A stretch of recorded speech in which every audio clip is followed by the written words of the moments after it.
Welcome back to our deep dive into Maximilian's quest for glory.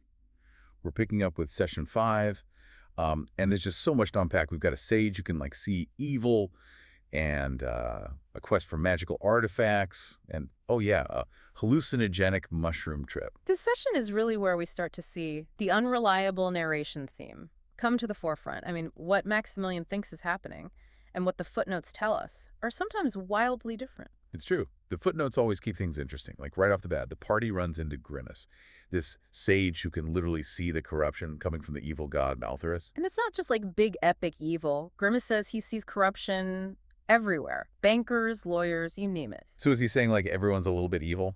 Well, it does kind of make you think about how we define good and evil. Is it all subjective? Whoa. Okay, deep thoughts for a Tuesday morning. But anyway, Grimace tells the party about these 3 artifacts they need to find to seal Malthorus away for good: Roderick's sword, Torben's shield, and Elodin's staff, each one hidden in a different location. Sounds like an epic scavenger hunt. Yeah, but Maximilian, he might be overestimating how enthusiastic everyone else is about this whole quest thing. Well, here we go, those footnotes again. To spill the tea. Is everyone really as on board as Maximilian thinks they are? Well, Atreus is definitely down to fight some evil, as long as it fits with his paladin oath and all. Makes sense. Harrow, well, she just seems excited about the whole adventure. And that she has to, unleash some magical mayhem. I can't blame her for that. But Fawn's motivations are a little more complicated. There's always something about her. She's got her own agenda going on. Right. When Grimace mentions Everesca as one of the places where an artifact is hidden, Fawn suddenly gets really interested. It's almost like the quest itself isn't really her top priority. So what do you think her deal is? Well, the footnotes hint that Everesca might be connected to her past somehow. Ooh, mysterious. Maybe there's something traumatic she's trying to uncover, or some secret she's been carrying. Okay, now I really need to know more. But hold on. Before they even set off on this artifact hunt, they come across something pretty grim. Right. The bodies of those 2 elves. From the caravan, way back in session 1. The ones who ran from the goblins. Oh yeah, I'd almost forgotten about them. It's a pretty dark reminder that even in this fantastical world, there are real consequences. And Fawn's reaction to this scene, well, let's just say it's not exactly what you'd expect. Yeah, she seems surprisingly detached, almost cold. Like she's seen it all before. It definitely adds to the mystery surrounding her character. Is it a defense mechanism, or is there something more calculating going on? Hey, things are getting creepy. And then, as if things couldn't get any weirder, enter Thistleleaf Whisper. This halfling who pops up out of nowhere. Right. He claims to be a humble herb and spice salesman, but he just happens to be at the crime scene. A little too convenient, if you ask me. Yeah, Maximilian is immediately suspicious. But the other party members, they're more willing to give him the benefit of the doubt. Except for Fawn, of course. She and Maximilian definitely seem to be on the same page when it comes to trusting their instincts. They both have that. I've seen some stuff vibe. And ultimately, it's that shared sense of distrust that leads them to let Thistle travel with them. They figure, better to keep an eye on him. Which I have a feeling will come back to bite them later. Oh, for sure. I can't wait to see how that plays out. But before we get too caught up in Thistle's potential schemes, we need to talk about the dream caps. This is where things get truly bizarre, even for Maximilian's world. Ah, yes, the dream caps. Hallucinogenic mushrooms. Introduced by this gnome named Blue. Who seems to have a very close relationship with the forest, thanks to her extensive experience with said mushrooms. Right. And of course, each party member reacts to the mushrooms in their own unique way. Some with more chaos than others, I'm assuming. Oh, yes. Maximilian isn't the only one indulging. Oh, so it's a party. Atreus, being Atreus, dives right in, while Fawn approaches the experience with a bit more caution. Always the strategist. And then there's Maximilian. Who, of course, decides to double down. 2 dream caps. Because why not? He really commits to these things. And the vision he gets is pretty interesting. He sees 2 paths. One leading to glory and recognition, and the other to obscurity and a forgotten legacy. It's almost comical how perfectly it reinforces his existing belief in his own destiny. Like the mushrooms were just showing him what he already wanted to see. Maybe. Or maybe there's something more to it. We'll have to see how things play out. But you know what's really funny? The team name Maximilian comes up with. Oh yeah, Team Blue, Mushroom Maximilian, and the Peerless Six. Rolls right off the tongue. Not exactly the most intimidating name for a group of heroes destined to save the world. It's a little on the nose. Even for him. At least it's memorable. True that.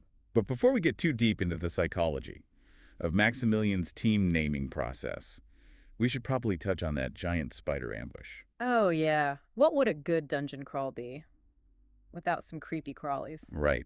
And this battle gives us a chance to see what the party is really capable of. Especially Harrow. Her use of Flame Blade is pretty impressive. And Atreus, with his quick thinking and Thunderwave, they really do make a good team when they're not bickering or tripping on mushrooms.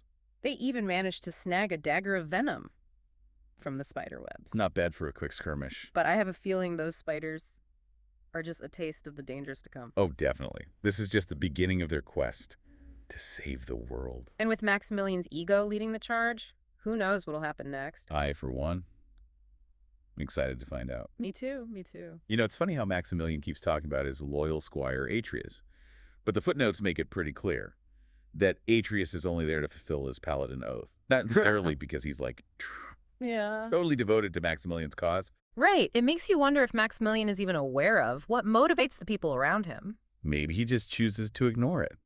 As long as they're helping him achieve his goals, their reasons don't really matter to him. That could be it. Like with Thistle Leaf Whisper. I mean, he was clearly suspicious of the halfling, but he still let Thistle join the group. Right. But why? Well, on the surface, it seems like a strategic move. You know? Yeah. Keep your enemies closer and all that. Makes sense. But I think it also hints at something deeper. Oh, like what? Remember how Maximilian phrased it? He said it's better to keep Thistle close so they can keep an eye on him. Yeah. It's almost like he's more concerned with control than with genuine trust or collaboration. So he's basically seeing everyone as a pawn Yeah. in his grand game of destiny. Exactly. And that theme of control extends to the Dreamcats, too. Remember, he doesn't just take the mushrooms, he eats too. Like he's trying to force a vision. Right. It's like he can't resist pushing things to the extreme. And of course, the vision he gets shows him exactly what he wants to see. A path to glory versus a path to obscurity. It makes you wonder, did the mushrooms really give him any genuine insight? Or did they just amplify his existing biases? Good question. But speaking of ego, we can't forget about that team name. Oh, yeah. Team Blue, Mushroom Maximilian, and the Peerless Six. Subtlety has never been his strong suit. Nope. But I do have to admit, it is pretty memorable. True. Yeah. But all jokes aside, I think this whole team naming business raises an important point. Is Maximilian's quest really about saving the world? Or is it all just a big ego trip? That's the real question, isn't it? And honestly, I don't think there's an easy answer. I guess we'll have to wait and see. Yeah. Well, before we get too deep into Maximilian's head, I wanted to circle back to Grimace for a second. I think his role in this session is more significant than it might seem at first glance. Oh, definitely. He's not just there to explain the history of Maltharis and the artifacts. There's something about his ability to see corruption that adds a whole other layer to the story. It's like he's challenging Maximilian's black and white view of the world. Right. Here you have this sage who's been quietly fighting evil his entire life without any need for recognition or glory. It's a stark contrast to Maximilian, who's all about the grand gestures and self-promotion. Exactly. It makes you wonder if Maximilian might learn something from Grimace's approach. You know, could he possibly find true heroism in humility? It's possible, but then again, he might be too caught up in his own self-importance. That's a good point. And it leads us to another interesting aspect of this session, the way Maximilian interacts with the other party members, especially Fawn and Harrow. Yes. While Maximilian might be the self-proclaimed hero of this story, we can't forget about the other characters, their motivations, their backstories, their struggles. They all add to the richness of the narrative. Absolutely. Let's start with Fawn. We know she's drawn to Everesca, but why? That's the big question. What is it about this place that holds such significance for her? Is it simply a matter of lineage like Maximilian seems to think? Or is there something more to it? Yeah. Like, what if it's connected to that hidden trauma the footnotes keep hinting at? It's possible. The way she reacts to the dead elves. So detached, almost cold. It suggests there's more to Fawn than meets the eye. Like, she's built up these walls to protect herself. Exactly. And then there's Harrow. She might seem like she's just along for the ride. Yeah. You know, blasting things with spells and having a good time. But I think there's more to her than that. Oh, yeah. Totally. Remember that moment with the dream caps? She hesitates at first, but then she fully embraces the experience. It's like she's curious, Yeah. but also a little afraid of what she might discover. Right, maybe there are some truths she'd rather not face. And then, of course, we have this leaf whisper, Yeah.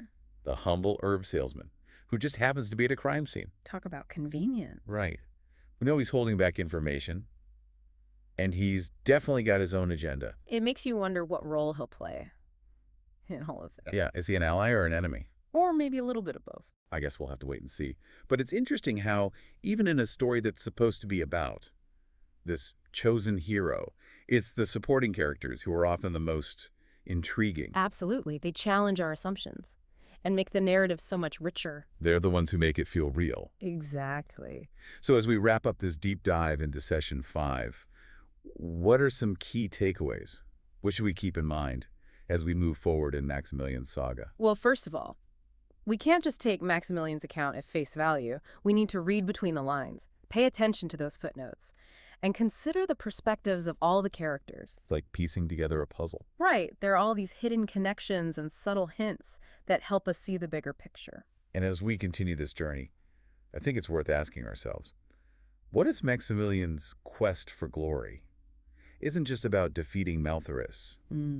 What if it's also about him proving something to himself? That's a really interesting thought. Like maybe he's trying to overcome some deep-seated insecurity. Or maybe he's projecting his own internal struggles onto this external battle against evil. That's a great point. And it makes you wonder if true heroism isn't just about winning battles, but also about conquering those inner demons. Maybe that's the real quest. Maybe it is. Well, thanks for joining us on this deep dive. We'll see you next time as we continue to explore the twists and turns of Maximilian's quest for glory.